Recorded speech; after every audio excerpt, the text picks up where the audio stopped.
안녕하세요. 저는 이번 설 연휴 때 판도라의 상자를 열게 되면서 말도 안 되는 일을 겪게 된 40대 중반 남자입니다. 불과 며칠 전의 일이라 그런지 아직도 충격에서 벗어나지 못하고 있습니다. 제가 처가 식구가 된 지 벌써 10년이 넘었고 그동안 사이로서가 아닌 친아들처럼 살아왔었는데 어떻게 저한테 이런 일들을 숨길 수 있었는지 너무 마음이 아픕니다. 제 사연은 지금으로부터 3달 전부터 이미 시작이 되고 있었습니다. 그날은 이상하게도 아내가 혼자서 처가에 다녀오겠다는 말을 했어요.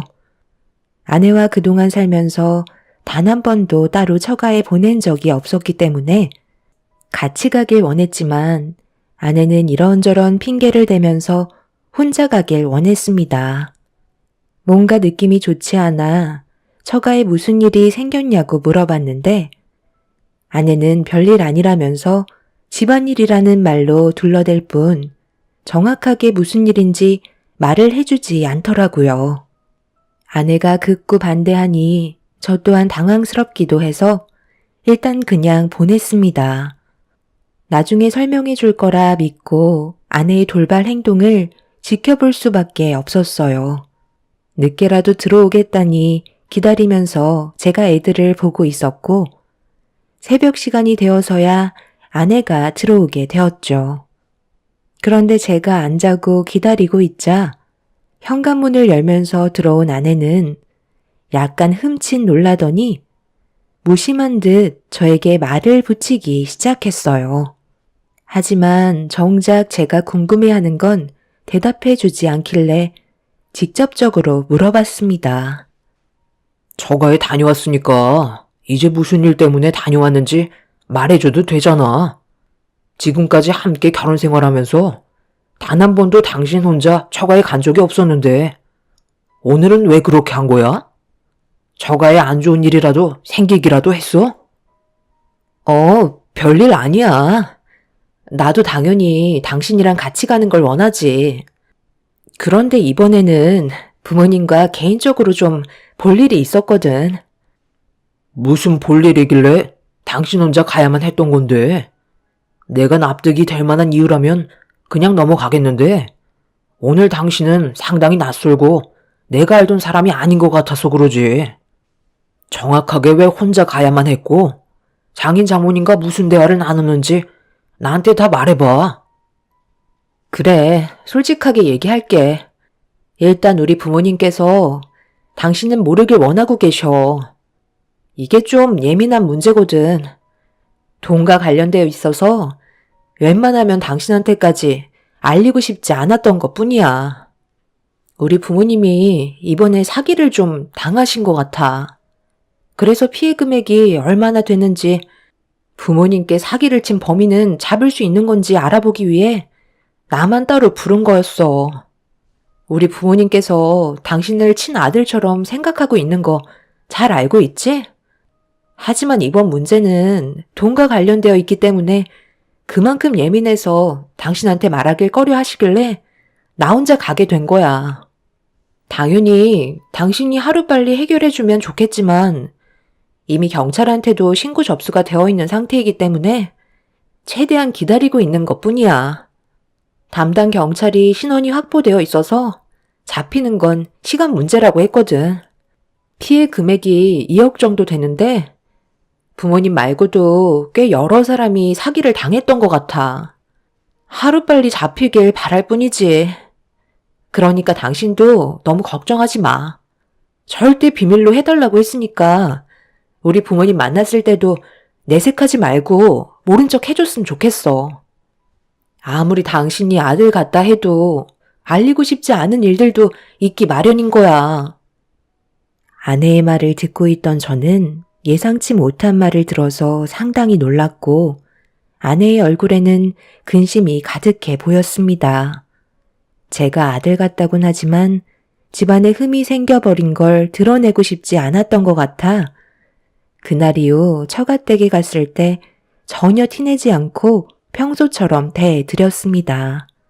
그리고 이 문제에 대해 뒤에서 알아본 결과 장인 장모님께서 정말로 부동산 사기를 당하신 걸 확인할 수 있었고, 저는 묵묵히 뒤에서 이것저것 필요한 것들을 도와드리며 해결해 나가자 범인이 잡혔다는 말을 들을 수 있었습니다. 장인 장모님 몰래 사기친 그 남자를 처음으로 보게 되었는데 상당히 젊은 사람이더라고요. 나이도 나보다 한참 어려 보이는데 할 짓이 그렇게 없어서 부모님 뻘 되는 분들만 상대로 이런 사기극을 벌이면 그쪽은 마음이 편해요? 사기당한 돈 못 받을까봐 뒤에서 얼마나 많은 사람들이 마음 졸이면서 힘겹게 살아가고 있었는지 모르죠? 제가 그걸 꼭 알아야 될 필요가 있는 건가요? 사기를 칠 때 그 사람이 얼마나 마음이 아플지 그걸 생각하면서 사기칠 사람이 누가 있겠어요? 그리고 그쪽이 저한테 무슨 말을 한다 해도 저는 조금도 잘못했다고 생각하지 않습니다. 어차피 법적 처벌받고 몇 년 썩다 나오면 저는 이 일을 또 시작할 거거든요. 그땐 지금보다 더 철저하게 사람들 속여서 많은 돈을 사기칠 계획인데 그쪽이 아무리 떠들어봤자 저를 막지는 못해요. 2번 얼굴 볼 일이 있을지 모르겠지만 저를 건드려서 줄 것 하나 없어요. 저는 그쪽이 알지 못하는 일들도 상당히 많이 알고 있거든요. 쓸데없이 여기서 이럴 시간에 그쪽 처가 식구들이나 챙기는 게 좋을 것 같은데요? 저는 더 이상 대화 자체를 섞고 싶지 않으니까 이만 들어가겠습니다. 남자는 자신의 잘못을 전혀 뉘우치지 못하고 있었어요. 오히려 사기를 당한 사람들이 멍청한 거라며 저보다 더 크게 목소리를 높이고 있었네요. 어찌됐든 사기친 사람을 붙잡게 되면서 안 좋았던 일들이 전부 해결이 되자 처가 식구들은 다시 평화가 찾아오게 되었어요. 아내는 뒤에서 장인 장모님 몰래 이것저것 도와준 부분에 대해 고맙다는 말을 꺼내면서 그동안 정말 너무 힘들었었다고 눈시울까지 붉어지고 있었습니다. 사기당한 금액이 적지 않았었기 때문에 아내 또한 마음고생이 심했던 것 같았어요. 사기를 치는 사람들이 작정하고 덤벼들면 속수무책으로 당한다더니 그게 처가 식구들이 될 거라곤 전혀 상상하지 못했었습니다. 정말 다행인 건 장인 장모님의 얼굴빛은 다시 예전으로 돌아오게 되셨고 평소와 다를 것 없는 모습으로 저를 대해 주셨어요. 그렇게 별일 없이 일상으로 돌아간 어느 날 퇴근하고 집에 들어왔는데 아내는 제가 들어온 줄도 모르고 안방에서 누군가와 언성을 높이며 통화를 하고 있었습니다. 꽤 심각한 대화를 주고받고 있길래 조심스럽게 문 앞에서 대화 소리를 엿들으려 하는 순간 버럭 화를 내며 전화를 끊음과 동시에 안방문을 활짝 열었네요. 제가 온 줄 모르고 있었던 아내는 화들짝 놀라면서 언제부터 서 있었냐고 저에게 화를 내기 시작했어요. 저 또한 당황한 나머지 방금 들어왔다면서 누구랑 통화하길래 열을 올리냐고 물어보자 별일 아니라면서 통화한 부분에 대해 신경 쓰지 말라고 부엌으로 걸어가 저녁 준비를 하기 시작했어요. 그런데 갑자기 털썩 주저앉더니 오열을 하길래 이유도 모르고 아내의 모습을 지켜볼 수밖에 없던 저는 아무것도 해줄 수가 없었어요. 상당히 예민해져 있는 상태인 것 같아 눈물을 쏟아내고 있는 모습을 지켜보고 있는데 아내의 핸드폰에서 또다시 전화가 울리고 있길래 누구냐고 물어보니 장모님이셨네요. 무슨 상황인지 전혀 알지 못한 저는 아내를 바라보며 침착하게 상황 설명을 해달라고 얘기하자 아내는 아무 말도 하지 못하고 있었어요. 뭔가 느낌이 좋지 않다는 걸 느낀 저는 제가 대신 받아도 되냐고 물어보려 하는데 아내는 전화기의 전원을 꺼버리더니 안방으로 들어가 이불을 덮어 버렸습니다. 10년간 아내와 함께 살아가면서 이렇게 답답했던 적은 처음이었고 아내의 눈에서 눈물이 흐르는 것도 처음이었어요. 어쩔 수 없이 장모님께 전화를 할 수밖에 없었네요. 장모님, 접니다. 유아 엄마랑 무슨 일 있으셨어요? 지금 안방에서 나오지도 않고 눈물까지 흘리면서 상당히 힘들어하고 있어요. 이건 내 딸과 둘만의 일이라 자네는 알 필요 없고 당장 전화 좀 바꿔보게. 엄마가 얘기하고 있는데 전화기 전원을 끄면 어쩌자는 거야? 그리고 자네는 뭘 그리 사사건건 참견이야. 내가 모든 걸 알려줄 필요는 없잖나. 장모님, 말씀이 좀 심하신 거 아니에요? 제가 오죽하면 이러겠어요. 애들 엄마가 눈물을 흘리고 있는데 어느 남편이 그걸 보고만 있겠어요? 제 손에서 해결할 수 있는 부분이면 저한테 말씀해 주세요. 저는 가족 아닌가요? 장모님은 저와 통화하고 싶지 않으셨는지 전화를 끊어버리셨고 더 이상 받지 않으셨습니다. 안방으로 다시 들어가 눈물을 흘리고 있는 아내에게 어떻게 된 일인지 다시 물어봤지만 지금은 대화하고 싶지 않다며 나가달라고 하길래 아내도 어느 정도 진정이 필요해 보이는 것 같아 어쩔 수 없이 제가 애들을 돌보면서 아내가 안방에서 나오길 기다리고 있었습니다. 그렇게 한참의 시간이 지난 뒤에야 어느 정도 진정이 되었는지 방에서 걸어 나온 아내는 제 옆에 앉더니 힘겨운 모습을 보여주고 있었어요. 도통 알 수 없는 아내의 행동에 답답했던 저는 장모님과 무슨 일 때문에 그런 거냐고 물어봤지만 아내는 별거 아니라면서 그동안 살면서 쌓였던 서운했던 감정들이 한꺼번에 터져나와 상처되는 말들을 주고받은 것뿐이라며 더 이상의 대화를 이어나가지 않았죠.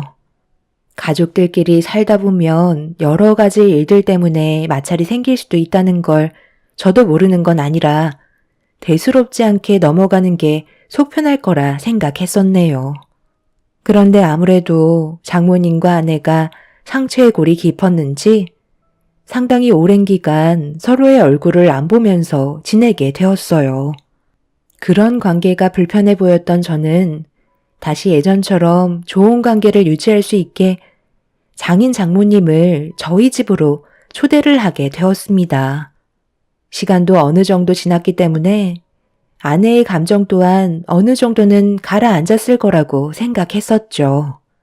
여러 가지 스케줄을 계획한 뒤 장인 장모님이 도착하시자 한 걸음에 달려가 현관문을 열어드렸는데 아내가 그 모습을 보곤 정색을 하면서 저에게 화를 내기 시작하길래 그런 아내한테 해명을 하게 되었죠.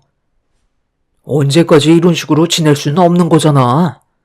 장인어른도 당신 얼굴 보고 싶다 하셨는데 계속 이런 관계 유지할 거야? 내가 분명 싫다고 하지 않았어? 나는 아빠, 엄마 얼굴 보고 싶지 않다고. 그런데 당신이 뭔데 멋대로 행동하는 거야? 그만 좀 해라. 살다 보면 그럴 수도 있는 거지. 언제까지 애미 얼굴 안 보고 살 건데? 현실을 받아들이라고 했잖아. 그래, 내가 미안하다고 몇 번이나 말했는데 꼭 이렇게까지 해야 되겠어? 지나간 과거의 일들 이제 와서 되돌릴 수도 없는 건데 그냥 그러니 하고 살아야지 어쩌겠어. 엄마는 다 받아들이고 살아갈 수 있다. 너만 마음 잡고 살면 된다니까. 얼굴 보고 싶지 않으니까 그만 돌아가 주세요. 저는 아직까지 마음의 상처가 조금도 회복되지 않았다고요. 당신 정말 이럴 거야? 이제 그만해도 되는 거잖아. 내가 대충 들어보니까 그냥 과거에 상처받았던 일들이 안 좋은 감정으로 몰려온 것 같은데 어느 누가 그런 상처 하나 없겠어? 지나온 일들 들춰봤자 좋을 거 하나 없잖아. 누구보다 현명하게 판단했던 당신이 왜 이렇게 중심을 못 잡고 힘들어하는지 나는 정말 이해가 안 된다고. 이제 그만 좀 해. 당신이 우리 가족에 대해 뭘 안다고 그러는 거야? 어떤 상황인지 제대로 알지도 못하면서 함부로 판단하지 마. 아내는 현관문 앞에서 들어오지 못하고 있는 장인 장모님께 언성을 높이며 화를 내고 있었어요. 그 모습을 보는데 정말 한숨밖에 안 나왔습니다. 누구나 과거에 가족에게 받았던 상처 하나씩은 가지고 살아가는 건 당연한 건데 아내는 제가 생각했던 것보다 더욱더 심각한 모습을 보이고 있었습니다. 결국 아내가 하도 난리를 치는 바람에 장인 장모님께선 어쩔 수 없이 다시 댁으로 돌아가셨어요. 그날 저는 처음으로 아내의 답답한 행동에 대해 한 소리 하게 되었고 아내는 제대로 알지도 못하면 가만히나 있으라고 저에게 더 큰 목소리로 대들고 있었네요. 도대체 어디서부터 잘못된 건지 저로선 도저히 알지 못해 저 또한 아내에게 서운한 마음이 생기고 말았습니다. 한번 난리가 난 이후부터 저는 아내와 말도 섞지 않고 대화 자체를 이어나가지 않았어요. 아내도 그게 편했는지 저에게 먼저 다가오지 않았습니다. 언제 터질지 모를 감정을 억누르며 살아가던 어느 날 퇴근하고 들어왔는데 아내가 외출을 하고 들어왔는지 짙은 화장을 하고 있었어요. 평소대로라면 어디 다녀왔냐고 물어봤을 테지만 아내와 싸우고 난 이후부터 서로에 대해 관심을 끄게 되었습니다. 언제까지 이런 관계를 유지해야 할지도 몰랐고 어떻게 하면 아내와 다시 예전으로 돌아갈 수 있을지 해결 방법을 찾지 못했던 저는 결국 장인어른께 연락을 드린 뒤 처가댁으로 찾아가게 되었어요. 장인 장모님께선 어색한 미소로 저를 반겨주셨습니다. 도대체 무슨 일이 있었던 거예요?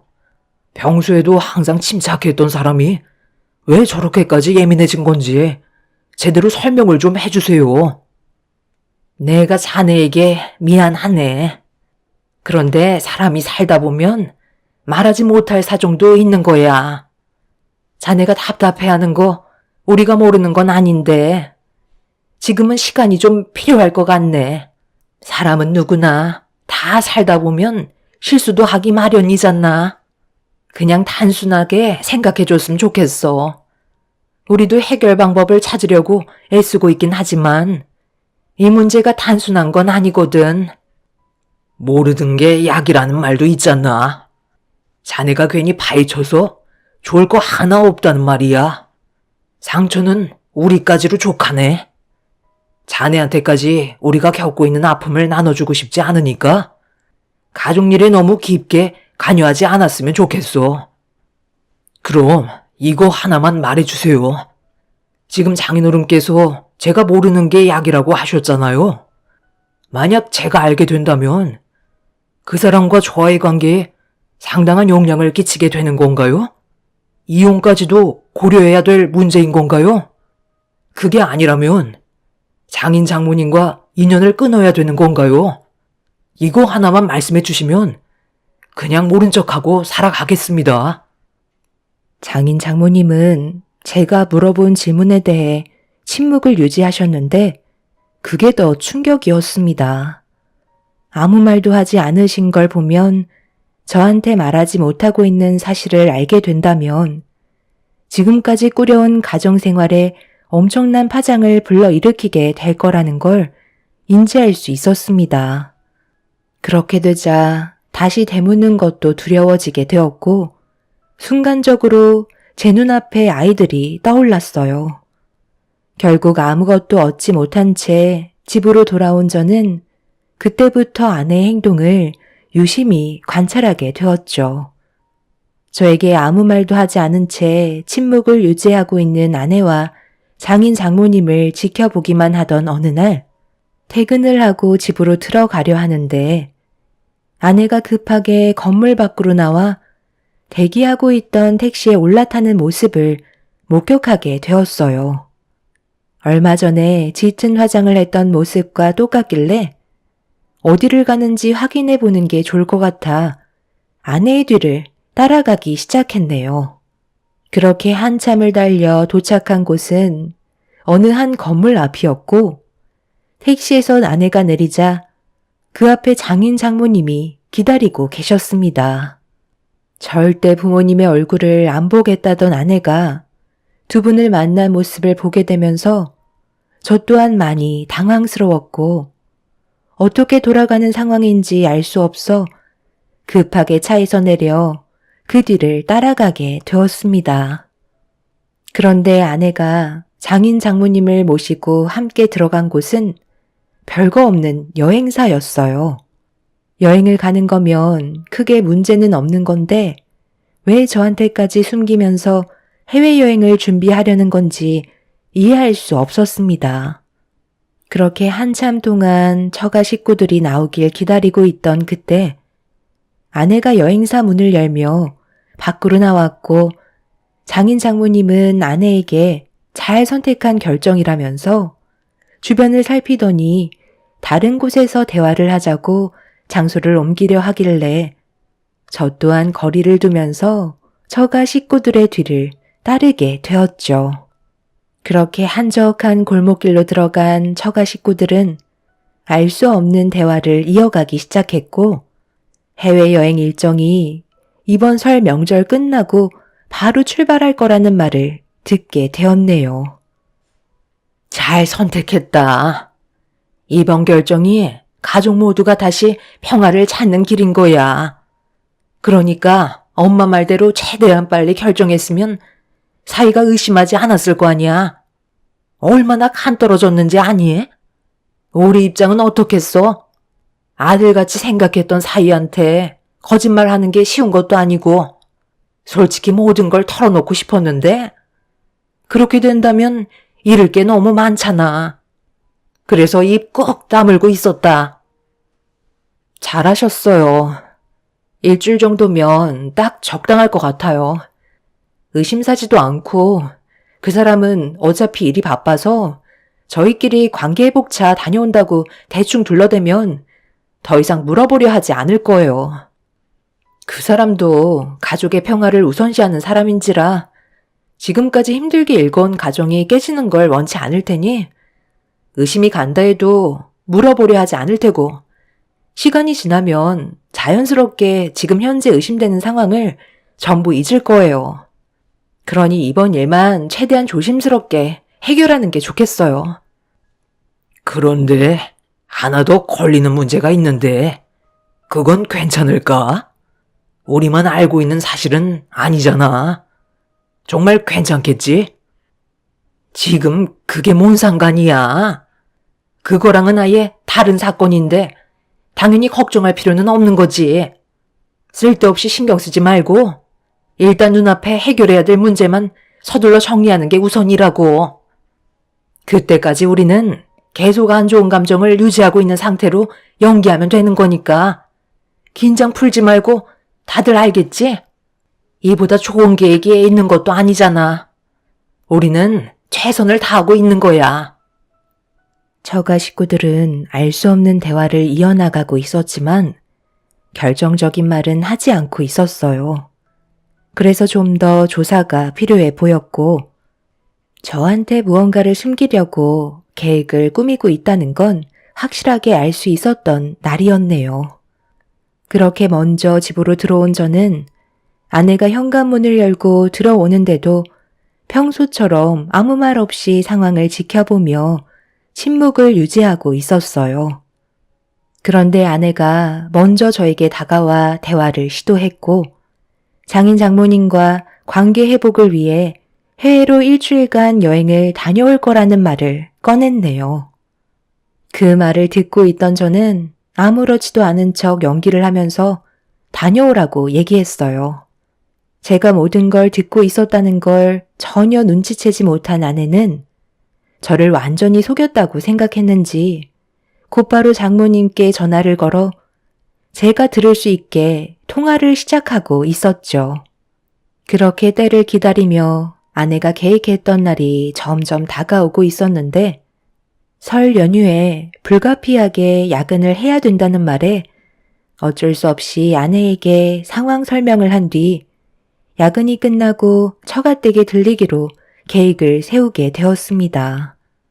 그렇게 회사에서 열심히 일을 하고 야근 준비를 하고 있었는데 취소가 되었다는 통보를 받게 되면서 서둘러 처가댁으로 향하게 되었어요. 가는 도중에도 오만 가지 생각을 했지만 아내와 장인 장모님이 어떤 일을 꾸미는지 전혀 감이 오지 않아 답답하기만 했었죠. 제가 알 수 있었던 건 그 끝이 불행이라는 것밖에 없었습니다. 그래서 그냥 이 일을 덮고 살아야 하는 건지 아니면 계속해서 파헤쳐서 진실을 들어야 하는 건지 고민을 하면서 달리다 보니 어느새 처가댁에 도착을 하게 되었네요. 그렇게 차에서 내려 현관문 앞에 섰고 비밀번호를 누르려 하는데 신발이 문틈에 끼어져 있어서 문이 제대로 닫혀 있지 않길래 아무 생각 없이 현관문을 열고 들어가려는 순간 충격적인 한마디가 제 귀에 들어오면서 급하게 현관문 틈에 신발을 껴둔 채로 조심스럽게 다가가 장인 장모의 밀담을 엿듣게 되었는데 온몸에 소름이 돋고 말았습니다. 걔가 그런 말을 했다고? 지구 끝까지 쫓아와서 우리 집안을 무너뜨리겠다는 말을 했단 말이야? 어이없는 놈이구만. 사기꾼 주제에 어디서 지금 우리 집안과 엮이려 들고 있어? 그래서 얼마를 원했는데? 돈을 요구했었다며? 말도 마. 얼마나 겁을 주던지. 자기가 쓴 편지를 사위가 볼 때까지 계속해서 보내게 했다잖아. 저번에 사기쳐서 가져간 돈 2억을 돌려달래. 그럼 아무 말 하지 않고 사라지겠다는데 그놈이 누구야? 사기꾼이잖아. 돈 받고 다시 나타날 게 뻔하다니까. 그럼 어떡하게. 그놈은 왜 갑자기 날린 거야? 차라리 이사 가는 게 좋지 않을까? 이게 다 엄마 아빠 때문이라고. 너 정말 말 웃기게 한다. 이게 왜 우리 탓이니? 그래, 사기를 당한 건 엄마 아빠 탓이지만 그놈이랑 바람을 피운 건 너 탓이잖아. 현란한 현울림에 놀아나선 임신까지 한 주제에 어디서 계속 큰 소리야? 네가 생각 없이 저지른 행동이 이렇게까지 발목이 잡히게 만들었으면서 엄마 아빠한테 탓을 돌려? 사이가 이 사실을 알아봐. 유아 아빠가 얼마나 큰 상처를 받겠니? 엄마가 계획해서 지금 상황 정리할 수 있었던 거지? 사이의 아이라고 속인다고 그게 숨겨지니? 정관수술까지 했었다며. 빼도 박도 못하는 상황에서 어떻게 아이를 낳겠다는 거야? 괜한 변심으로 힘들게 일궈온 가정 무너뜨리려 하지 말고 엄마 말대로 해외에서 일처리 끝내는 걸로 하자. 뱃속에 있는 아이한테 미안하지만 우리 집안이 살아야 하는 게 우선 아니겠어? 너 저 불쌍한 애들은 어쩔 건데? 쟤들이 뭔 잘못이니? 너희들 이혼하는 걸 봐야 할 이유는 없는 거잖아.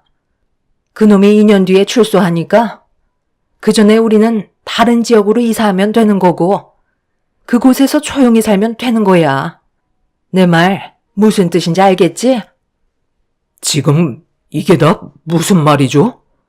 당신 뱃속에 왜 교도소에 수감되어 있는 그놈의 아이를 가지고 있는 건데? 지금 장모님이 하신 말씀이 전부 다 사실이야? 당신이 그 사기꾼이랑 바람이 나서 임신까지 한 게 정말 사실이냐고?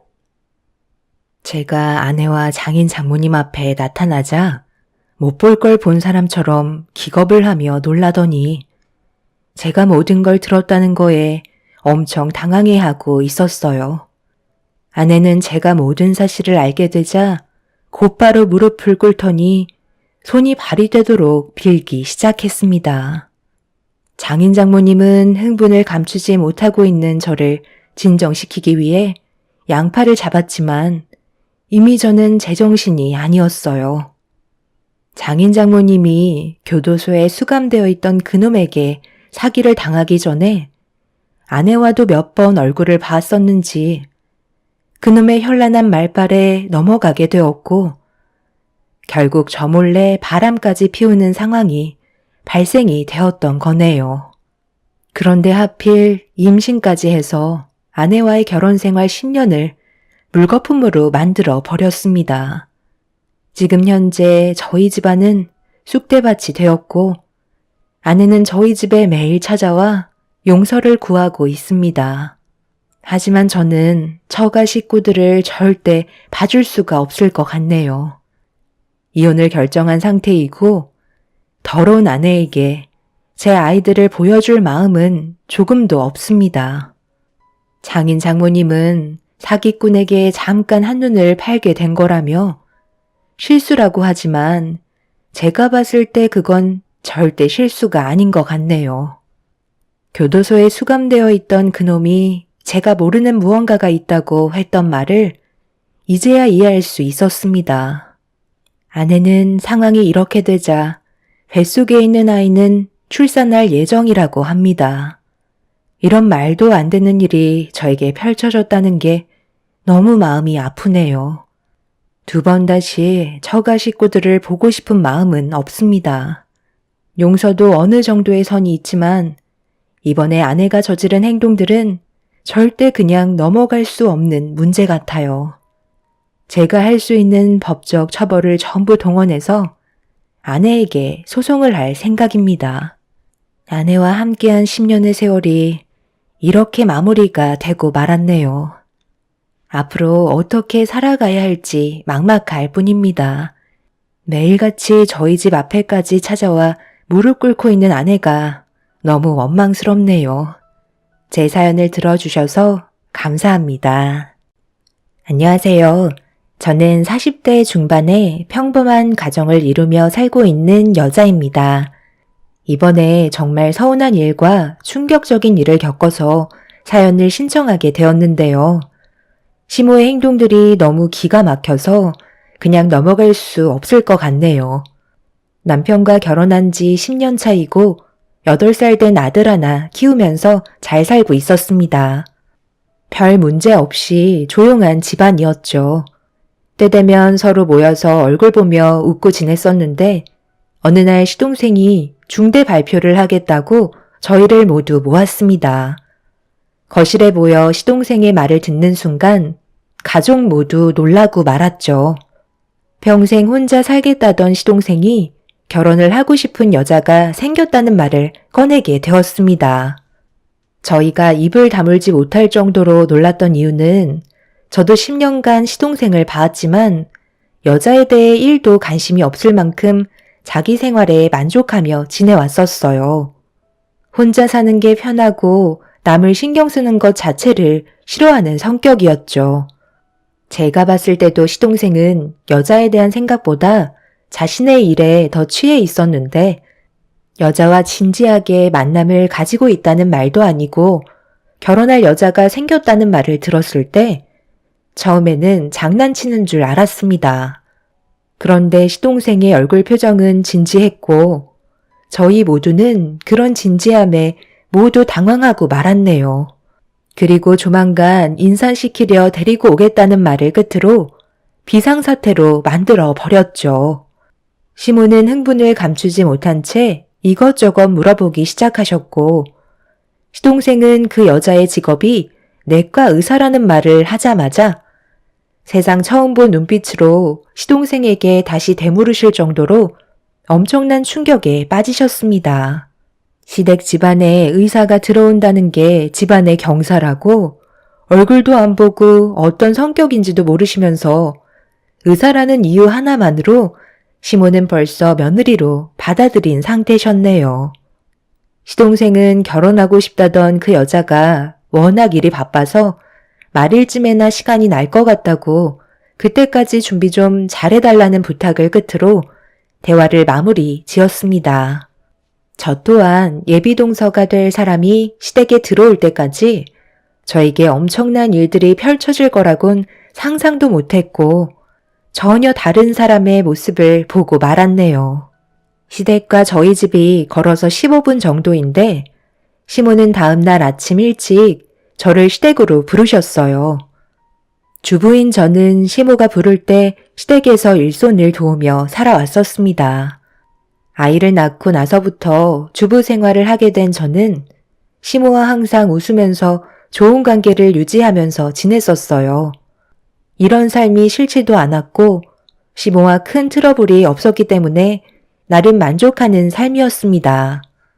그런데 시모가 저를 시댁으로 부르셨을 때부터 제 삶은 급격하게 변했고 시모의 처음 보는 모습들이 저를 당황하게 만들었어요.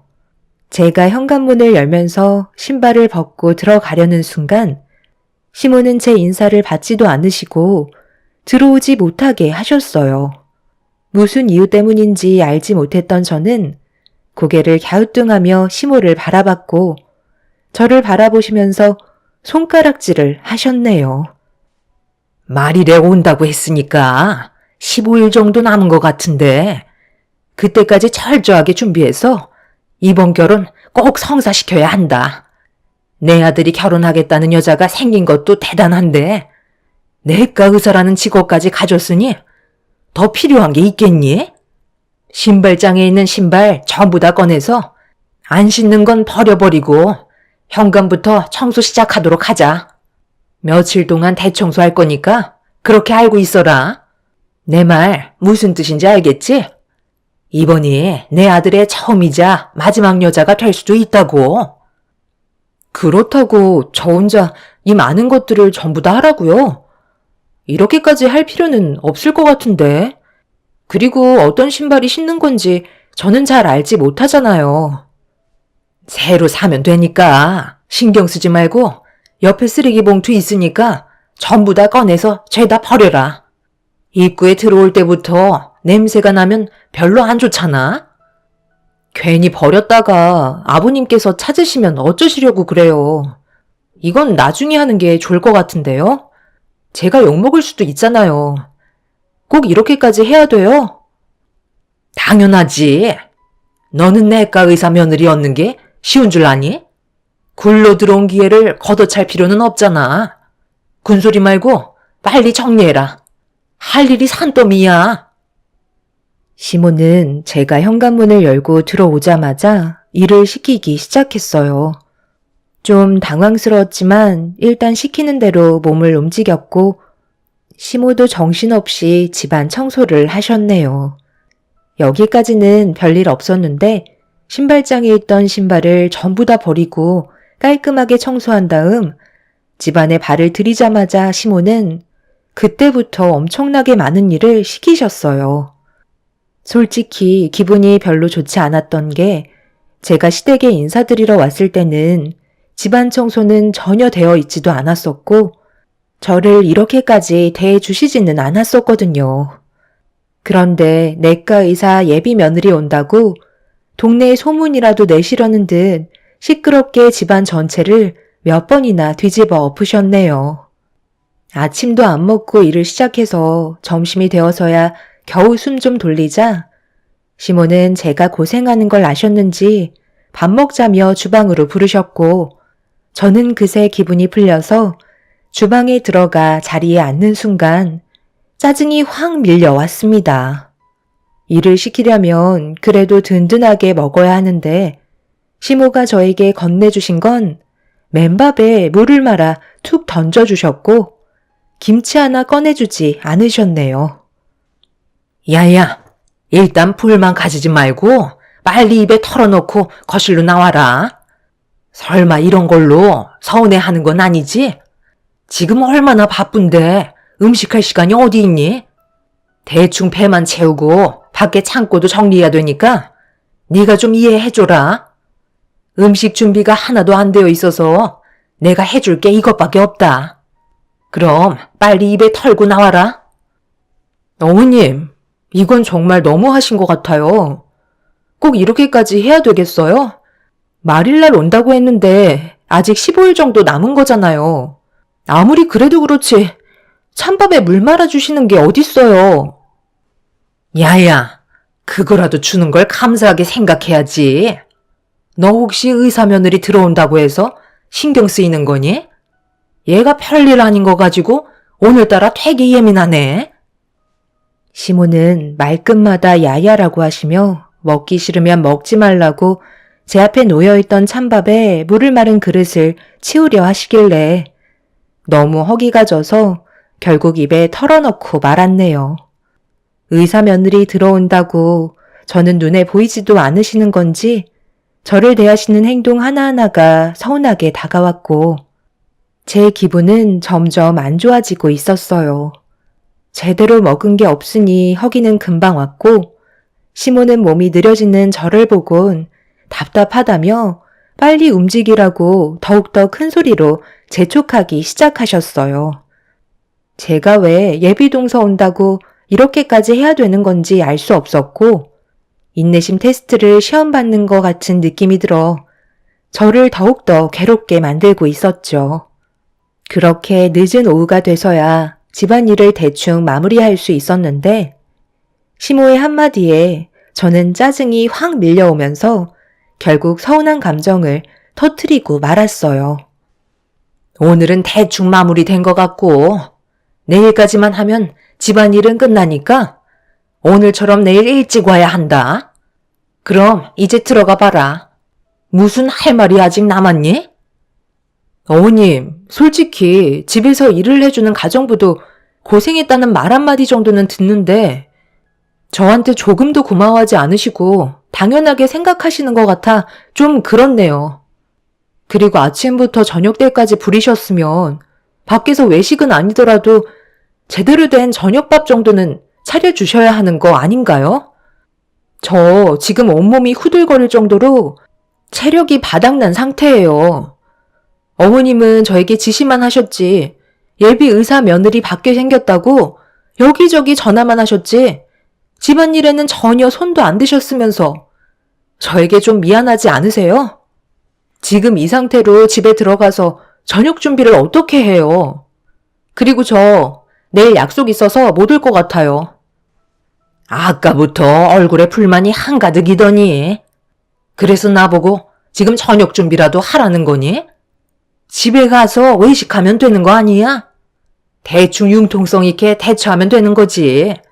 뭘 그리 예민하게 받아들이고 있어? 그리고 집안일이 우선이니까 내일 약속은 취소하고 아침 일찍 서둘러 와야 한다. 시애미 말 무시하지 말고 알겠지? 시모는 제가 서운해하는 걸 조금도 알아주려 하지 않으셨고 모든 걸 시모의 생각대로 움직이게만 하시려는 모습이 저를 더 반감심을 품게 만들어 버렸네요.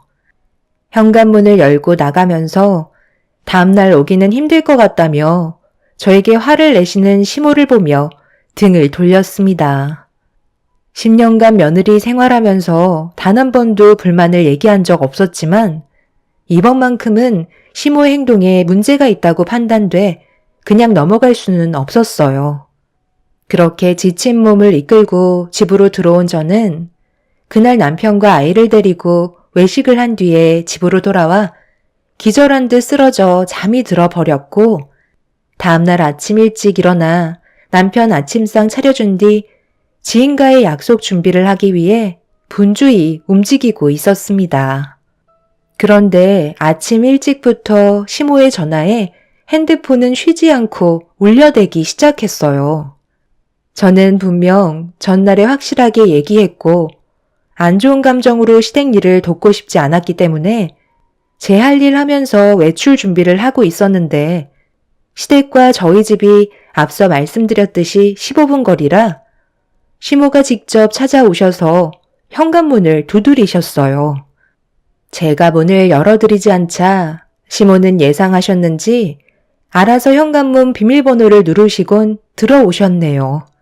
이미 시모는 화가 머리끝까지 올라와 흥분 상태셨고 왜 전화를 받지 않냐며 화를 내시길래 전날에 말씀드리지 않았냐면서 묵묵히 외출 준비를 하고 있었죠. 그래서 지금 나를 도와주지 않겠다는 거야? 내가 어제 그렇게 얘기했으면 당연히 일정을 취소해야 되는 거 아니니? 빨리 약속 취소하고 대청소하러 가자. 왜 어머님 의견만 내세우시는 거예요? 저도 일정이 있고 중요한 약속인데 억지 부리셔봤자 소용없다는 거 모르세요? 그리고 어제 좋지 않은 기분으로 집에 들어왔는데 제가 왜 또 가서 일을 해야 되는 거죠? 저는 그런 대우 받으려고 이 집안의 며느리로 들어온 게 아니에요. 차라리 그냥 일해주실 수 있는 사람을 시키세요. 그게 모든 부면에서 훨씬 장점이 많을 것 같아요. 저는 지금 나가야 되니까 어머님도 이제 저희 집에서 그만 나가주세요. 시모는 저를 묵묵히 쳐다보셨고 더 이상 아무 말씀도 하지 않으신 채 집으로 돌아가셨습니다. 그렇게 저는 그날 지인과의 일정을 모두 끝내고 집으로 돌아와 가족들과 즐거운 시간을 보내고 있는데 시모에게 다시 전화가 왔어요. 받고 싶지 않았지만 괜히 싫은 소리 듣기 싫어서 일단 피하지 않고 전화를 받았습니다. 시모는 그날 일정은 잘 끝내고 왔냐며 집에 돌아와 곰곰이 생각해보니까 저에게 했던 행동들에 문제가 많았던 것 같다고 미안하다는 말을 꺼내시면서 저와 시모와의 관계에 금이 가는 건 원하지 않는다고 저를 위로해 주셨습니다.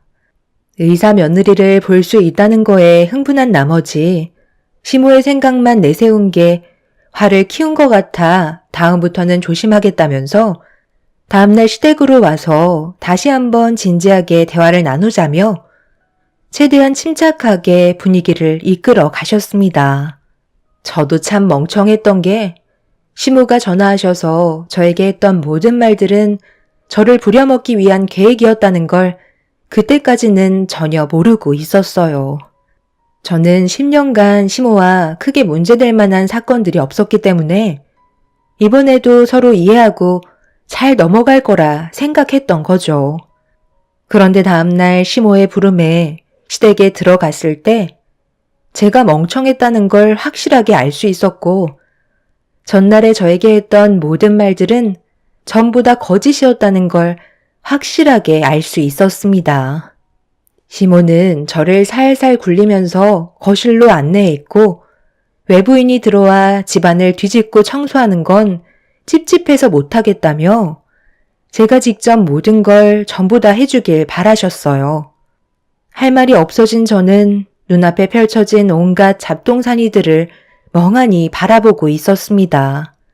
시모는 제 손에 걸레 하나를 쥐어주셨고 먼지가 수북하게 쌓여있는 장식품인 잡동사니들을 전부 다 닦아주길 바라셨네요. 제가 표정이 안 좋아지자 시모는 점심에 맛있는 걸 준비해 주겠다며 첫날과 다른 방법으로 저에게 접근하셨고 도움받을 사람이 저밖에 없어서 어쩔 수 없다는 말을 꺼내셨습니다. 불쌍하게 쳐다보시는데 시댁에 발을 들인 상태에서 다시 집으로 돌아가기도 그렇고 난감한 상황이라 어쩔 수 없이 시모가 시키는 걸 다시 묵묵히 해줄 수밖에 없었네요. 결국 저는 땀 흘리며 시모가 시키는 일들을 처리해 나가자 어느새 점심시간이 되었고 시모는 맛있는 걸 해주겠다며 주방으로 들어가셨습니다. 일 처리가 거의 마무리가 되어갈 때쯤 시모가 주방으로 부르셔서 그제서야 허리를 펴고 자리에서 일어났는데 주방으로 걸어갈수록 익숙한 냄새가 코를 찔렀고 주방 식탁에 올려져 있던 음식을 보는 순간 짜증이 확 밀려왔습니다. 시모는 밝게 웃으면서 저를 보시더니 찬밥과 김치를 내어주시면서 이 정도면 만족하냐고 대단한 걸 준비해 주신 것 마냥 어깨에 힘이 들어가 있으셨네요.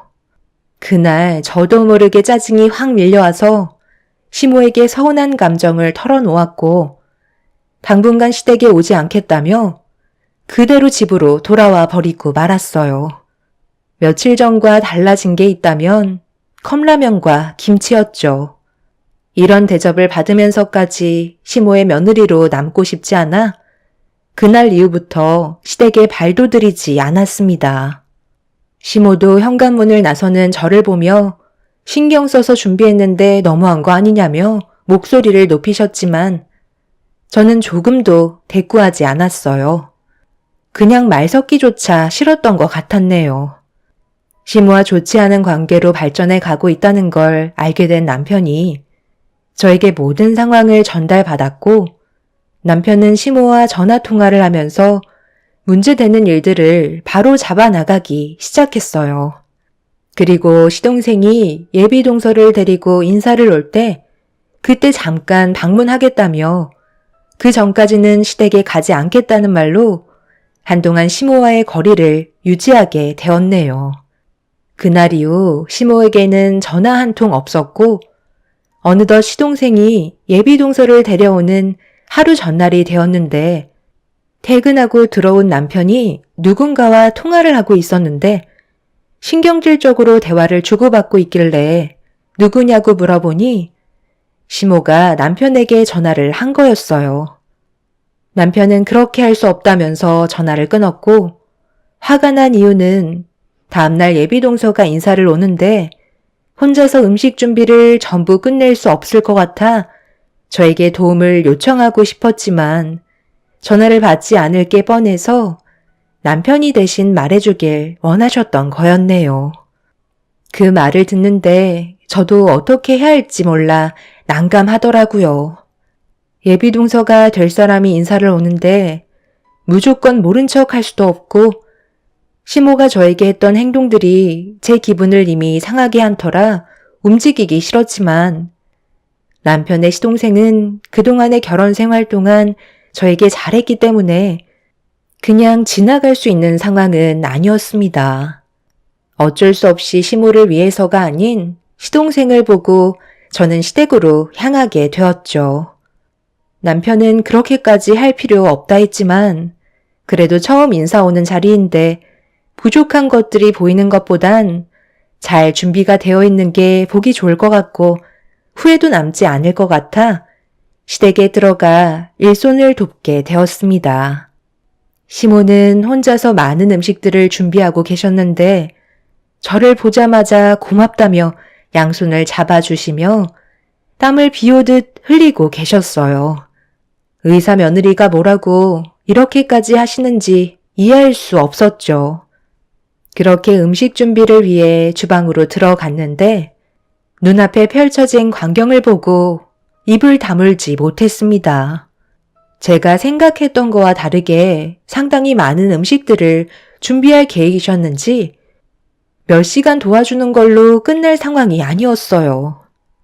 입을 다물지 못하고 있자 시모는 의사 며느리 오는데 이 정도는 해야 되지 않겠냐며 저에게 앞치마를 건네주셨고 재료 손질만 새벽 3시까지 하게 되었네요. 모든 준비가 끝나고 좀 쉬고 싶었는데 시모는 기분이 들뜨셔선 콧노래를 부르시며 쉬지 않고 음식을 준비하셨고 저도 옆에서 최선을 다해 일을 도왔습니다. 그렇게 모든 음식들을 전부 다 끝낸 뒤 시간을 보니 어느새 예비동서가 몇 시간 뒤면 올 시간이 되었고 잠깐의 시간 동안 쉬려고 방에 들어가려 하는데 시모가 저를 멈춰 세웠습니다. 그리고 저에게 걸레를 던지시더니 집안 전체에 먼지가 있으면 전부 다 닦아내라면서 당연하다는 듯 행동하셨고 저는 이미 체력이 바닥이 난 터라 몇 시간만 쉬고 싶다고 말하자 시모는 제 말을 무시한 채 살림 도우미로 왔으면 쥐죽은 듯 시키는 거나 하라는 상처되는 말을 하셨습니다. 혼자서 음식 준비하는 게 힘드실까봐 그래도 가족이기 때문에 도와드리려고 왔는데 정작 음식 준비가 끝나니 얼굴색이 싹 바뀌셔선 당연하다는 듯 행동하셨어요. 이미 한계치에 달했던 저는 분노가 머리끝까지 올라와 버렸고 시모에게 불만을 털어놓으려는 순간 새벽에 외출을 하셨던 시부가 남편과 제 아이를 데리고 집으로 들어오셨네요. 시모와 제가 분위기가 좋지 않다는 걸 알아챈 남편과 시부는 무슨 일 있었냐며 가까이 걸어오시길래 그날은 중요한 날이기 때문에 최대한 분노를 억누르면서 방으로 들어와 버렸습니다. 뒤따라 들어온 남편이 어떤 상황이었는지 물어보자 저는 그제서야 좀 전에 있었던 일에 대해 얘기했고 남편 또한 기분이 많이 좋지 않은 듯 표정이 어두워지고 말았어요.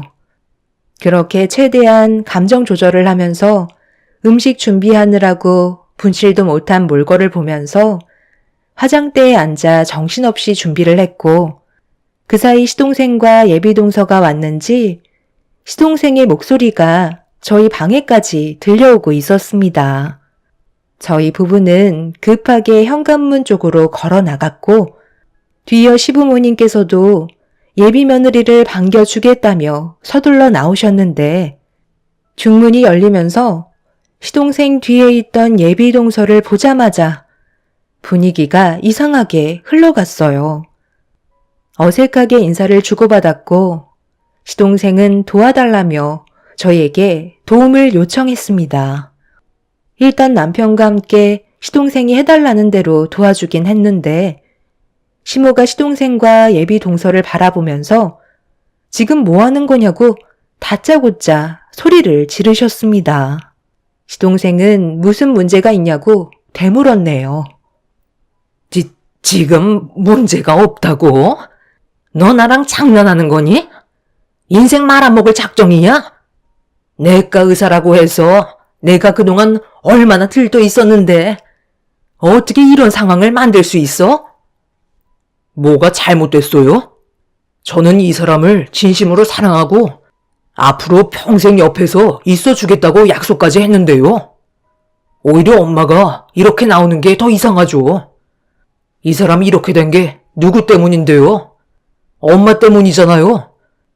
그때 엄마가 신호만 잘 지키셨어도 이 사람 가족은 전부 살아있었을 테고 행복한 삶을 누려왔을 텐데 모든 삶을 전부 빼앗아간 사람이 바로 엄마잖아요. 그런데 지금까지 제대로 된 사과를 단 한 번이라도 하신 적 있으세요?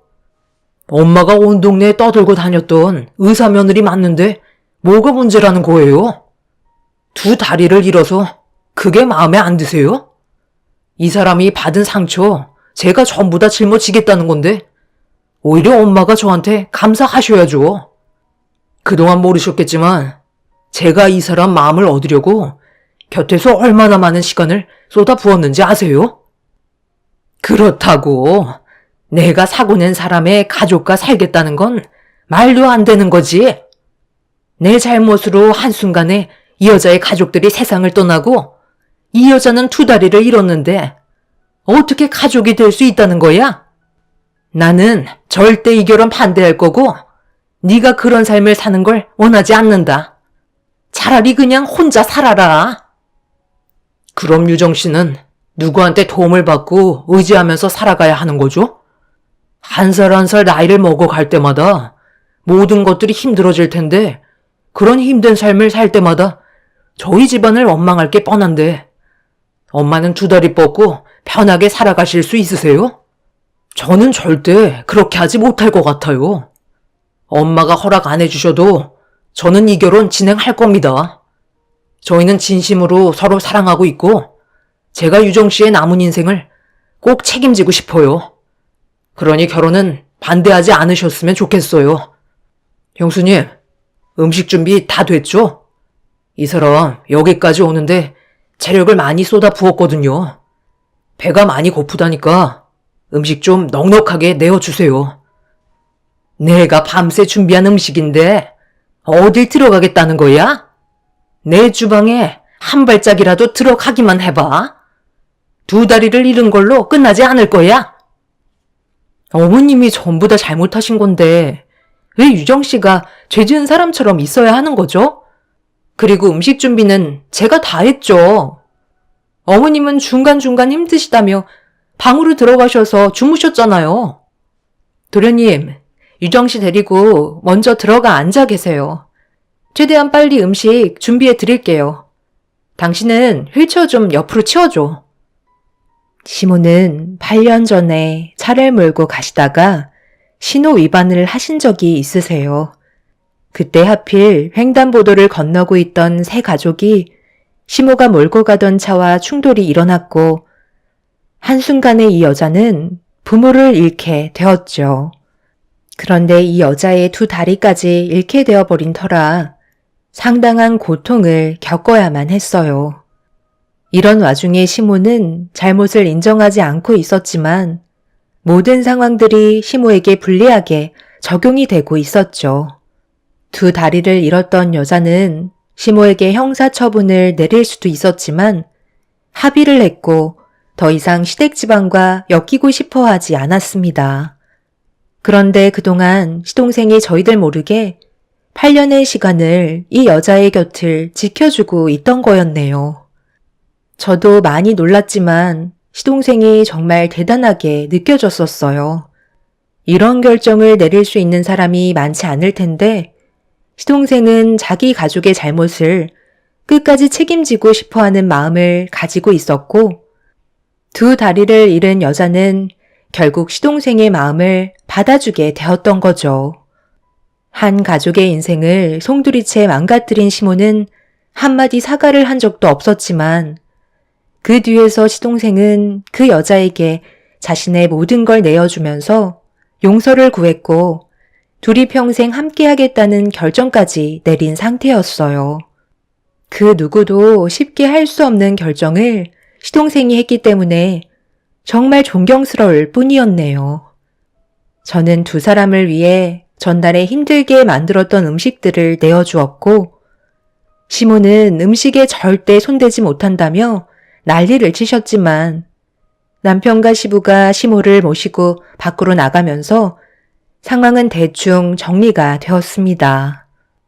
그렇게 시동생과 예비동서는 힘들게 만들었던 음식을 배불리 먹었고 두 사람이 행복했으면 좋겠다는 말을 시작으로 분위기를 좋은 쪽으로 전환을 시켰네요. 남편과 시부도 자리에 참석해 이런저런 대화를 주고받으면서 차분하게 상황을 이끌어 나가고 있었는데 현관문 밖에 계셨던 시모가 문을 열고 들어오려 하시길래 제가 급하게 나가 시모를 가로막아섰어요.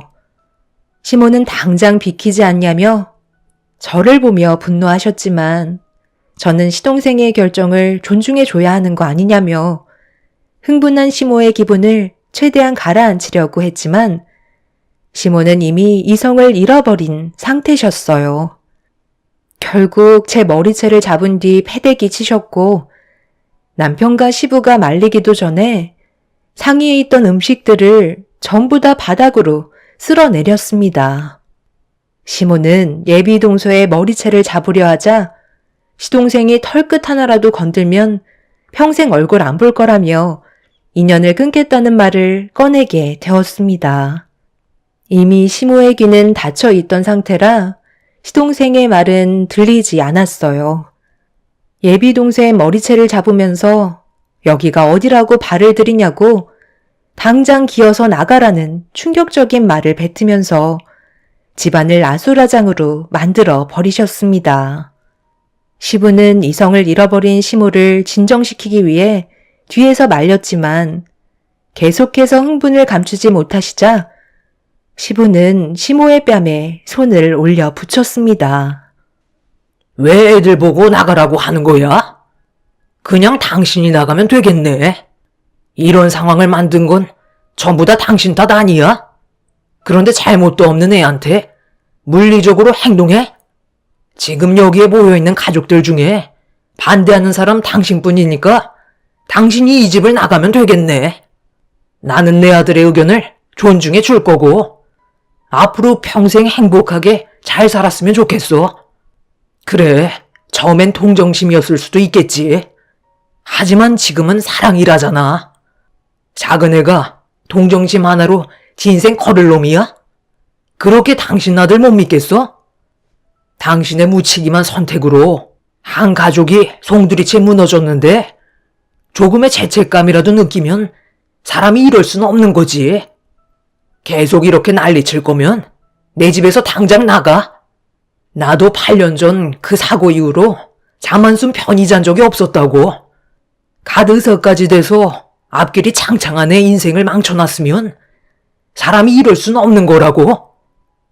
시부는 시모의 얼굴에 손을 올려 붙였고 시모는 그런 시부의 행동에 많이 당황했는지 눈물을 쏟아내고 말았습니다. 시모는 같이 살 바엔 차라리 따로 사는 게 좋을 것 같다며 정말 짐을 싸서 집 밖으로 나가셨네요. 너무 순식간에 일어난 일들이어서 말릴 틈도 없었지만 시모는 그 이후로 연락도 받지 않으셨어요. 끝끝내 시모는 시동생 결혼식에 발도 들이지 않으셨죠. 그렇게 시모 없이 시동생과 예비동서는 많은 사람들의 축복을 받으며 결혼까지 하게 되었고 잘 지내고 있었는데 며칠 전에 남편에게 연락을 받아서 급하게 병원으로 찾아가게 되었어요. 그리고 제 눈앞에 충격적인 광경을 목격하게 되었죠. 시모가 호흡기를 달고 생명이 위태로운 상태라는 말을 의사에게 들을 수 있었고 남편의 말로는 시모가 밤에 무단횡단을 하시다가 트럭과 충돌이 생기게 되었다는 충격적인 상황을 알려주었습니다. 결국 시모가 한 잘못을 되돌려받게 된 상태인 것 같아 그 모습을 보는데 참 안타깝더라고요. 지금 현재 시모는 혼수 상태로 중환자실에 계신 상태십니다. 저희는 그 모습을 묵묵히 지켜볼 뿐 어떤 조치도 취할 수 없는 상태예요. 결국 일이 이렇게까지 진행이 되어 버렸네요. 시모는 과거의 행동에 대해 후회하고 계실까요? 그래도 남편의 어머니이시니 기적적으로 깨어나시길 바라지만 만약 어쩔 수 없이 세상을 등지신다면 동서에게 미안했다는 말 한마디 마음속으로라도 하셨으면 좋겠네요. 제 사연 들어주신 분들 항상 횡단보도 건너실 때 주의를 살피시고 운전하시는 분들도 안전운행 하시길 바랍니다. 여러분들의 인생길이 언제나 행복이 가득한 꽃길이 펼쳐지길 기원 드리겠습니다. 감사합니다. 안녕하세요. 저는 하남에 살고 있는 30대 중반 여자입니다. 그동안 힘들었던 시간들을 이제야 정리하게 되어서 제 사연을 여러분들께 들려드리게 되었네요. 저는 남편과 결혼했을 때 평생 함께 할 줄 알았지 이혼할 거라곤 전혀 생각조차 하지 않았었죠. 그리고 3년의 결혼 생활은 제 인생에 기억하고 싶지 않은 시간들이었어요. 사건의 발달은 결혼하고 나서 1년 차가 되었을 때 남편한테 문제가 생겼었어요. 회사에서 일을 하다가 허리를 다쳤다는 소식을 듣게 되었고 급하게 병원을 찾아가니 짐을 들고 계단을 내려가다가 미끄러져서 넘어졌다는 말을 회사 직원을 통해 전달받을 수 있었습니다. 다행이었던 건 크게 다치지는 않아서 한 달 정도 쉬면 좋아질 수 있을 거라는 진단을 받게 되었고 병원에서 어느 정도 조치를 받은 뒤 집에서 당분간 쉬게 되었네요. 그리고 남편의 몸에 문제가 생기자 시댁 식구들이 전부 저희 집에 찾아오셨고 집안은 난리가 나고 말았죠. 하나뿐인 장남이 다쳤다고 시모는 남편을 보자마자 오열을 하셨어요. 시누이는 자기 오빠의 모습을 지켜보더니 남자는 허리가 생명이라며 한 달 정도 쉬는 걸론 완전히 회복되기는 힘들 것 같다고 이왕 이렇게 된 거 몇 달 쉬는 게 어떻겠냐는 의견을 내세웠고 시누이의 말을 듣고 있던 시부도 그 말에 동의하면서 저를 보시곤 제 생각은 어떠냐는 말을 꺼내셨습니다. 그런데 옆에서 시모가 한마디 하셨네요. 내 아들의 몸이 우선인데 몇 달을 쉬던 몇 년을 쉬던 완전히 몸이 회복되고 나서 일을 하는 건 당연한 거잖아. 너도 몸이 완전히 회복된 다음에 회사로 출근하는 걸 원할 거 아니야. 다 낫지도 않았는데 무턱대고 회사에 출근해서 턴나기라도 하면 그게 더 손해 아니니? 이왕 이렇게 된 거 아주 푹 쉬었다가 일 시작하면 되겠다. 한동안 엄마가 자주 왔다 갔다 할 테니까 그때까지 걱정 말고 며느리 너는 집에서 쉰다고 눈치 주면 안 된다. 놀다 다친 것도 아니잖아. 엄마도 참, 새언니가 그렇게 하겠어요? 이제 결혼 1년 차인데 눈만 마주쳐도 꿀이 떨어질 시기 아니에요? 오빠, 나도 엄마 따라서 자주 올 테니까 새언니가 일 안 하고 밥만 축낸다고 뭐라고 하면 나한테 바로 얘기해줘. 아빠도 같이 올 거죠? 그래도 우리 집안의 장남인 오빠가 다쳤는데 자주 들여다 보셔야죠. 당연히 그렇게 해야지. 내 아들이 허리가 다쳤다는데 당연히 자주 와서 살펴줘야지. 우리처럼 관심 가져주는 가족들도 없을걸. 세아가 그렇게 해도 되지? 그때까지만 해도 시댁 식구들이 남편이 다치는 바람에 놀라서 그런 줄 알고 있었어요. 그래서 남편 얼굴 보러 자주 오겠다는 말에 크게 신경 쓰지 않았죠. 제가 없는 시간 동안 남편을 챙겨줄 사람이 없기 때문에 오히려 잘 됐다고 생각했었습니다. 하지만 그건 제 착각이었을 뿐 저에게 엄청난 시련을 주게 될지 몰랐네요. 시댁 식구들은 남편이 허리를 다친 이후부터 저희 집에서 나갈 생각을 하지 않았어요. 방이 3개가 있었는데 하나는 남편과 함께 쓰는 안방이었고 나머지 2개의 방은 신혼집이라 제대로 갖춰놓은 건 없었습니다. 나중에 아이를 가지게 되면 그때 아이 방으로 꾸며주려고 생각하고 있었죠. 어머님, 지금 이 많은 짐들은 뭐예요? 오늘은 돌아가신다고 하지 않았어요?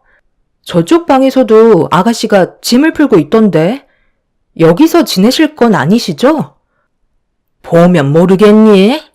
왔다 갔다 하는 것도 불편하고 내 아들 몸이 괜찮아질 때까지는 그래도 옆에 있어줘야 하는데 너는 새벽같이 회사로 출근하잖아. 그 사이 무슨 일이라도 생기면 어떡해? 그래서 몸이 괜찮아질 때까지 옆에 있어주려고 결정하게 되었다. 그런데 내 아들만 신경 써줄 수는 없잖아. 몸은 하나인데 왔다 갔다 할 수 없는 노릇이니. 이참에 우리 가족이 함께 움직이기로 한 거다. 불만이 있는 건 아니지? 방해될 일도 없을 테니 너무 불편하게 생각하지 마라. 새언니 왔어요?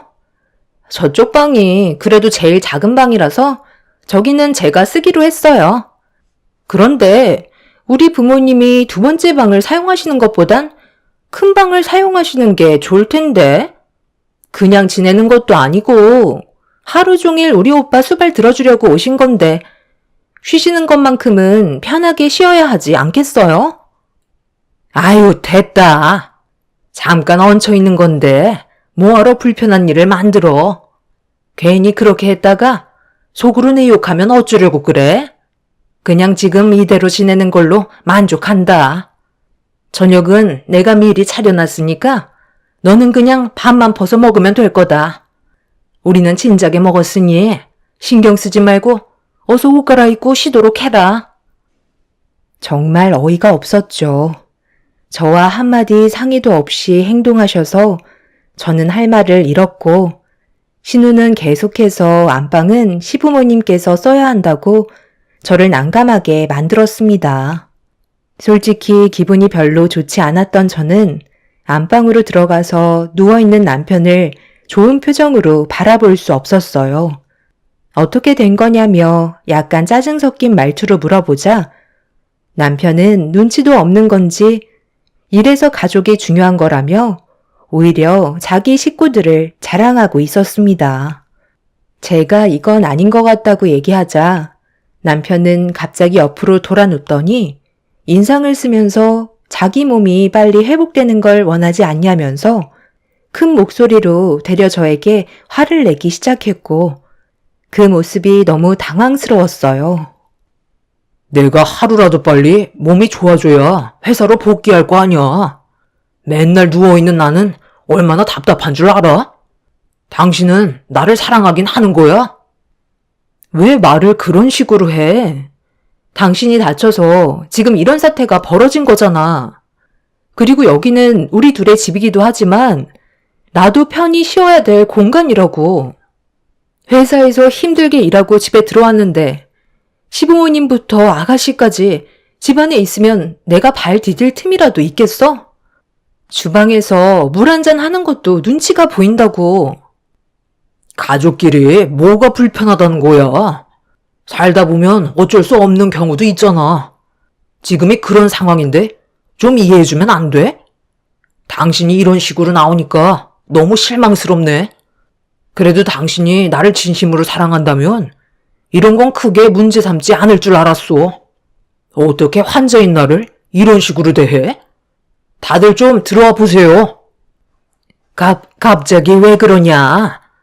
무슨 일인데 화를 내고 있는 거야? 소리 지르면 허리에 힘이 들어가서 안 좋은 거 몰라? 세아가 무슨 일인데 내 아들이 이렇게까지 화가 난 거야? 뭐겠어요? 우리가 한마디 말도 없이 짐 싸서 집으로 들어왔다고 오빠한테 불만을 털어놓고 있는 거잖아요. 새언니, 내 말이 맞죠? 봐봐요. 아무 말도 못하잖아요. 너 정말이니? 우리와 같이 생활하는 게 싫은 거야? 나는 너를 진심으로 가족이라 생각했는데 너는 아직까지 마음을 전부 열지 않은 모양이구나? 그래, 알았다. 우리가 잘못 알고 있었네. 말 안 해서 미안하고 지금 당장 짐 싸서 나가도록 하마. 당신 풀어놓았던 짐들 다시 전부 다 싸서 차에 실어 놓으세요. 뭐라고? 이제야 짐 정리 끝났는데 다시 전부 차에 실으라는 거야? 세아가 지금 우리 보고 나가라는 건 아니지? 가라고 하면 가긴 하겠지만 우리도 이 집에 있고 싶어서 그런 것도 아니고 내 아들이 허리를 크게 다쳤으니까 조금이라도 도움을 주려는 것뿐인데 정말 이런 식으로 안 좋은 감정을 만들어야 되겠니? 나보다 자기가 편하게 쉴 수 있는 공간이 없다는 게 불만인 거잖아요. 이 집이 당신 거라고 해도 이런 식으로 우리 집안을 무시하는 건 아니지. 순식간에 집안의 분위기는 안 좋아졌고 오히려 제가 나쁜 사람이 된 것 같은 분위기가 만들어지고 있었네요. 시부는 한숨을 쉬면서 풀어놓았던 짐들을 다시 싸기 시작했고 신우는 저보고 간호까지 전부 다 알아서 하라며 다음부터 오지 않겠다면서 투덜거리고 있었어요. 시모는 제가 보라는 듯 신우에게 화를 내면서 짐이나 다시 싸라고 화를 내셨고 남편은 몇 달만 봐주면 되는 걸 가지고 조금의 배려도 없다면서 저에게 정말 실망했다고 돌아 누웠습니다.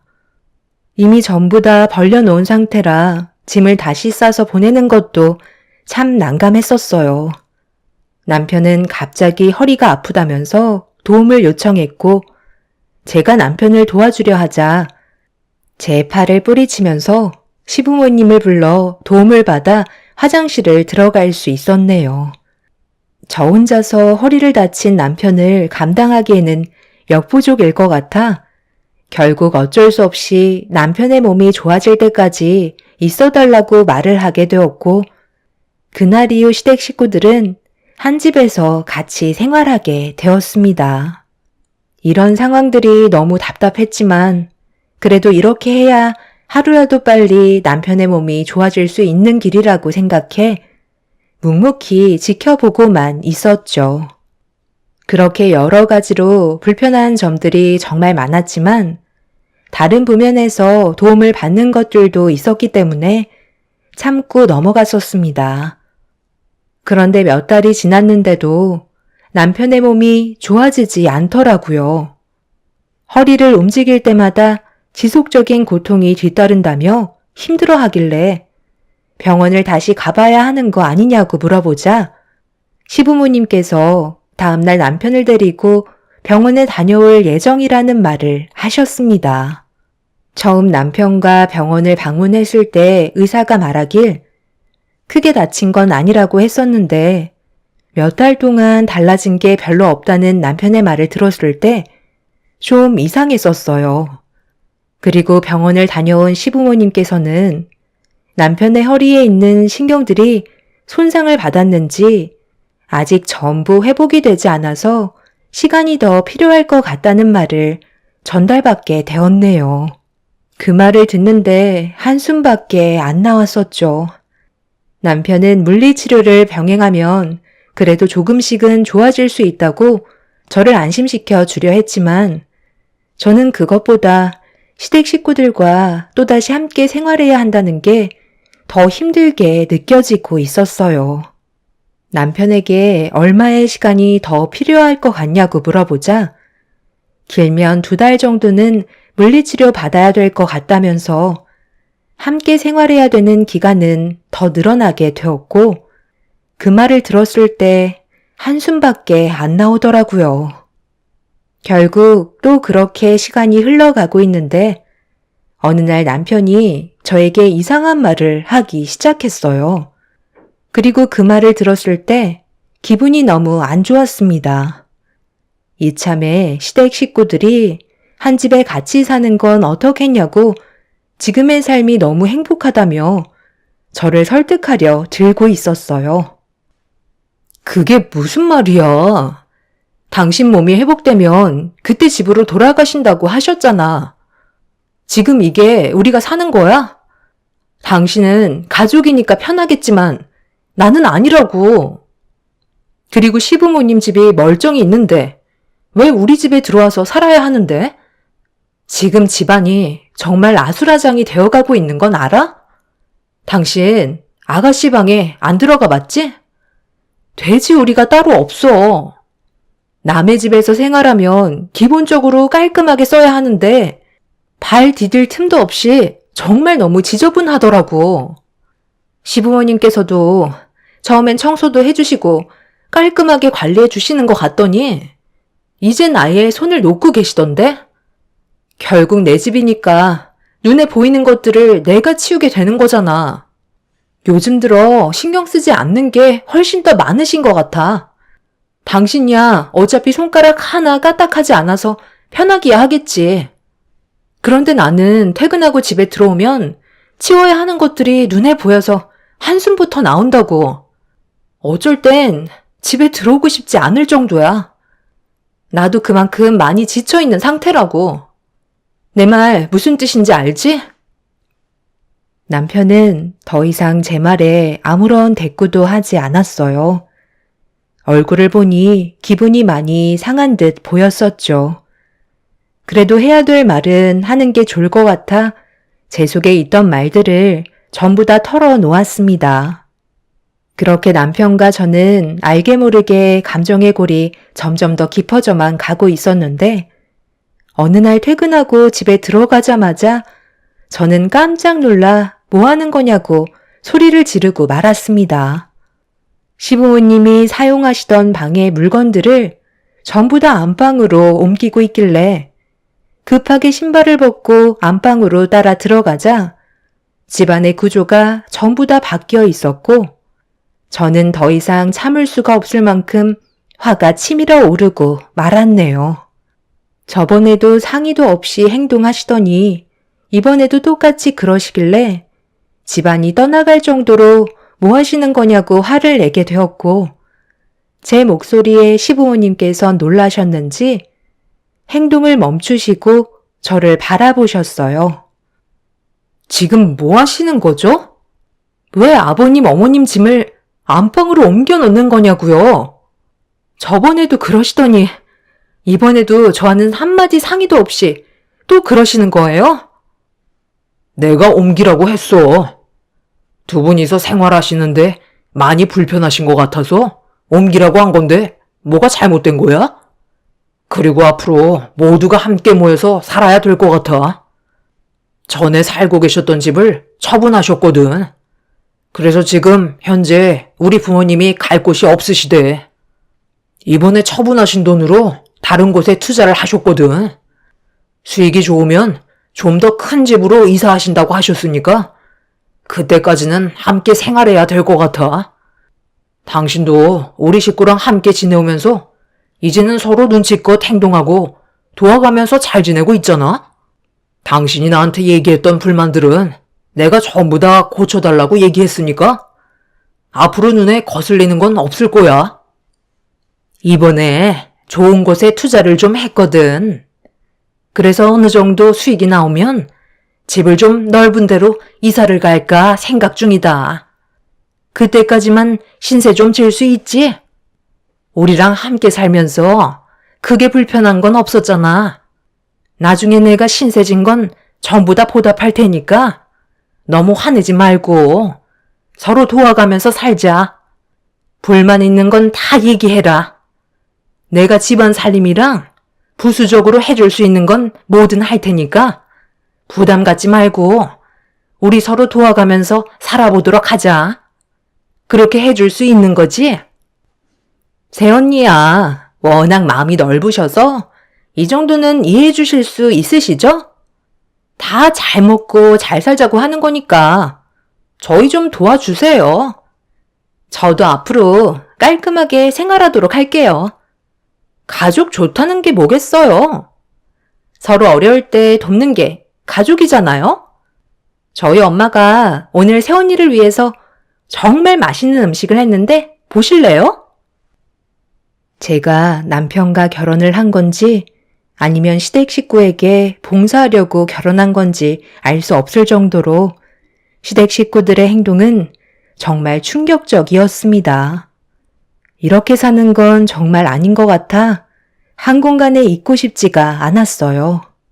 그래서 머리 좀 식히고 오겠다며 급하게 밖으로 나와버렸네요. 집안에 들어가는 게 너무 싫었고 답답해 미치는 줄 알았습니다. 이런 상황을 어떻게 처리해야 될지 몰라 저는 차를 타고 오래간만에 친정으로 가게 되었어요.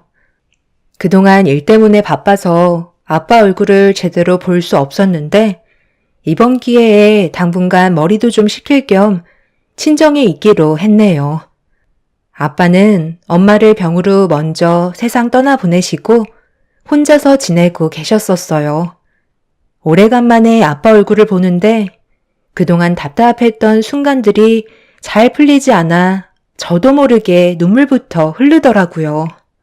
아빠는 무슨 일 있냐며 저를 진정시켜 주었고 제가 겪고 있는 상황에 대해 전부 다 털어놓게 되었습니다. 제 말을 묵묵히 들어주신 아빠도 기분이 좋아 보이지 않으셨지만 이혼이라는 게 쉬운 것도 아니기 때문에 해결할 수 있는 방법은 있을 거라며 어떻게 하면 좋을지 고민을 해결해 주시려고 깊은 생각에 빠지셨어요. 아빠는 한참 동안의 침묵을 깨시곤 조만간 시부모님을 뵙는 게 좋을 것 같다는 말을 꺼내셨고 남편의 행동에 대해서도 잘못된 점들에 대해 따끔하게 한마디 해야 할 것 같다면서 저와 같이 문제점들을 해결해 주려 하셨습니다. 그래도 제가 가진 고민들을 털어놓을 수 있는 가족이 있다는 거에 너무 감사했었고 그날 아빠와 오랜 시간 함께 대화를 주고받았네요. 그렇게 다음날 저는 새벽같이 출근을 한 뒤 돌아오는 주말에 아빠와 함께 제 집에 죽치고 있는 시댁 식구들을 만나기로 결정하게 되었고 그렇게 한동안 출퇴근을 친정에서 할 수밖에 없었네요. 그런데 주말이 오기 이틀 전에 회사에서 점심을 먹고 자리로 돌아가려는 순간 병원에서 전화가 왔어요. 그리고 뒤이어 충격적인 말이 제 귀에 들어오고 말았죠. 아빠가 교통사고로 세상을 떠나셨다는 말도 안 되는 일이 벌어지고 말았습니다. 그 말을 듣자마자 급하게 병원으로 향했는데 아빠는 이미 세상을 떠나신 상태셨어요.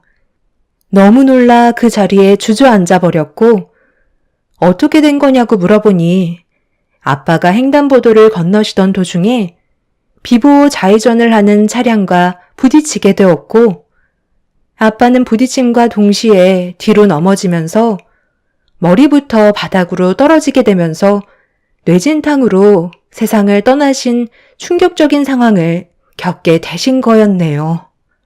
가해자는 경찰서에서 조사를 받고 있다는 말에 오열을 하며 괴로워하고 있는데 가해 차주분의 가족분들이 저를 찾아오셨습니다.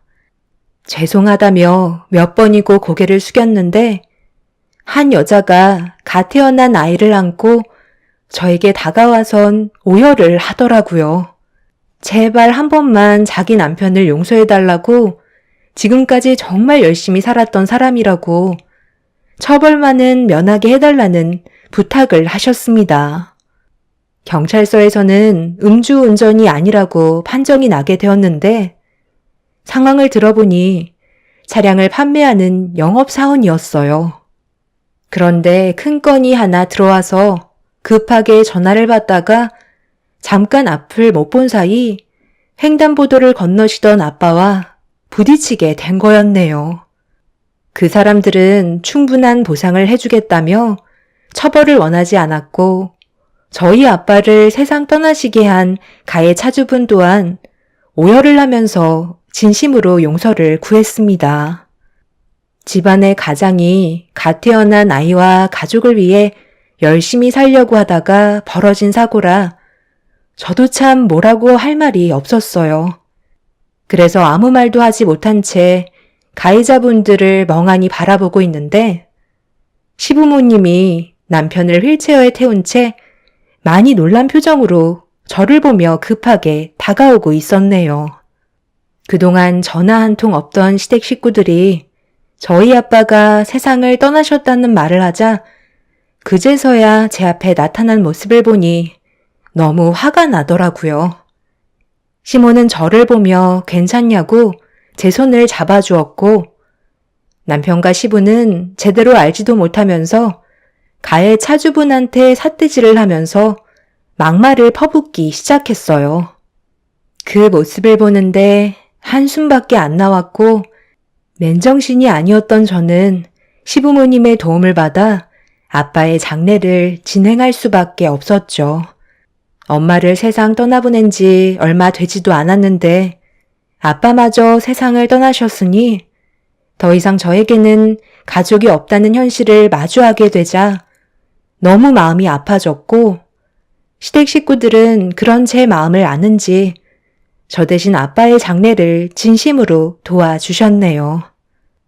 그렇게 아빠의 장례만큼은 별일 없이 지나갔지만 사는 게 너무 괴로워서 한동안 회사에 출근을 하지 못한 채 아빠가 안 계시는 친정에 혼자 눈물을 삼키며 시간을 보냈습니다.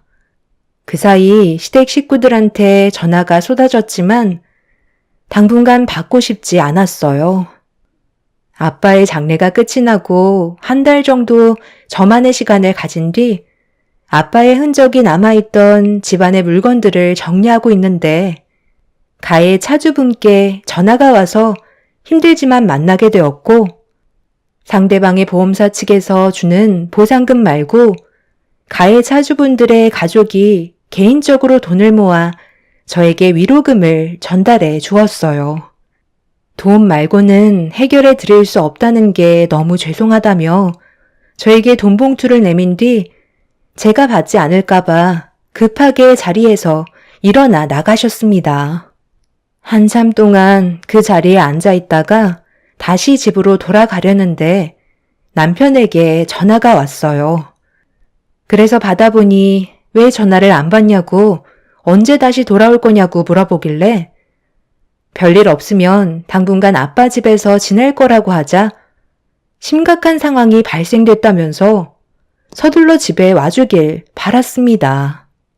한숨이 절로 나왔고 시댁 식구들의 얼굴을 보고 싶지 않았지만 아빠의 장례 때 그래도 최선을 다해줬던 걸 생각해서 정말 오래간만에 집에 발을 들였어요.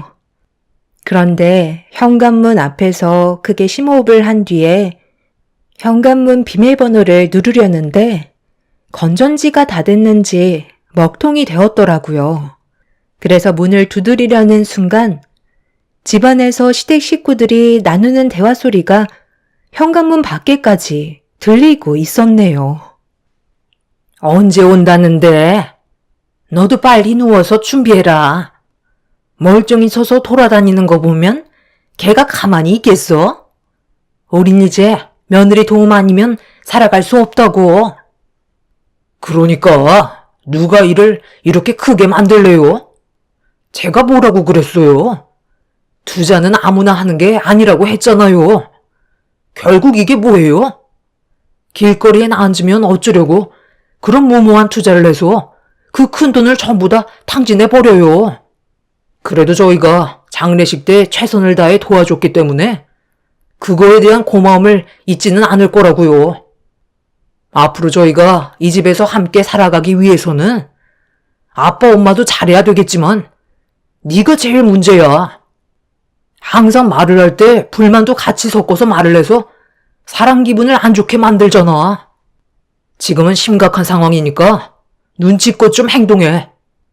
저도 이제부터 슬슬 일을 알아봐야 될 것 같아요. 무슨 일을 알아봐? 그냥 이대로 며느리가 벌어오는 돈만 받아먹으면서 살면 되지. 사돈어른 세상 떠나고 보상금 꽤 많이 들어온 것 같던데. 그 사돈어른 사고 낸 가해 차주분이 은인이지 뭐냐. 아주 타이밍도 좋게 사고가 나서 꽤 큰 돈이 들어왔잖아. 이참에 그 보상금으로 우리한테 생긴 빚까지 전부 다 갚아달라고 하면 되겠네. 당신 앞으로 남들 한다고 따라서 아무데나 투자할 생각 절대 하지 마. 그동안 저를 속이고 살아왔던 시댁 식구들의 행동들의 대화가 현관문 밖으로 들려왔고 저는 너무 화가 나서 현관문을 두드렸어요. 그러자 집안에서 급하게 움직이는 발소리가 들리더니 뒤이어 시모가 현관문을 열어주었네요. 도어록 건전지가 다 돼서 갈아 끼워야 된다며 어색한 웃음을 보이면서 맞아주는데 온몸에 소름이 돋았습니다. 남편은 방에 누워선 힘들게 몸을 돌리는 연기를 보이더니 저를 반갑게 맞아주었고 시부는 그런 남편에게 다가가 힘겹게 휠체어에 앉혀 거실로 나오게 도와주었네요. 그런 모습들을 보는데 정말 기가 차더라고요. 꼭 이렇게까지 해야 되는 건지 이해할 수가 없었습니다. 저를 부른 이유는 보상금 얘기였고 장례식도 끝났으니 기분 전환 겸 바람 좀 쐬러 가는 게 어떻겠냐는 시모의 말에 그렇게 해주겠다며 아빠의 장례식을 도와주셔서 감사하다고 제주도 여행을 보내드린다고 하자 고맙다며 기쁨을 감추지 못하셨어요.